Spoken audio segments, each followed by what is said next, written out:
গোপন সংবাদের ভিত্তিতে অবৈধভাবে বাংলাদেশে বার্মিজ সিগারেট পাচার করার পূর্বে ভারত বাংলাদেশের আন্তর্জাতিক সীমান্তের কাঁটাতারের পাশ দিয়ে পুলিশ প্রচুর পরিমাণে বার্মিজ সিগারেট উদ্ধার করেছে। ঘটনা কৈলাসহরের লক্ষ্মীপুর গ্রাম পঞ্চায়েতের ভারত বাংলাদেশের আন্তর্জাতিক সীমান্তে।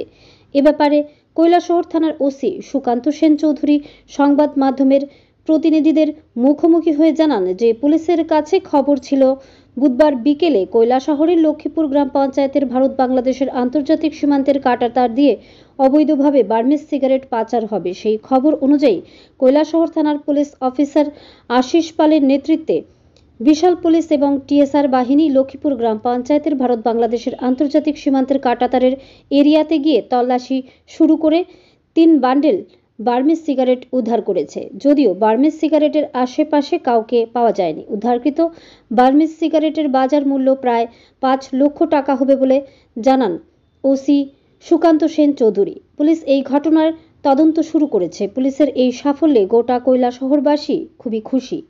ব্যুরো রিপোর্ট আরি ধর্মনগর। আমাদের কাছে একটা ইনফরমেশন আসে যে লক্ষ্মীপুর গ্রাম পঞ্চায়েতের আন্ডারে যে বর্ডারিং ফেন্সিং আছে, বর্ডারিং এরিয়াতে ওই দেশের মধ্যে যে ফেন্সিং, ওই ফেন্সিং এর আশেপাশে ওনারা জঙ্গলে কিছু প্যাকেট রাখা আছে, এটা সিগারেট বলে এমন দাবি করছিল।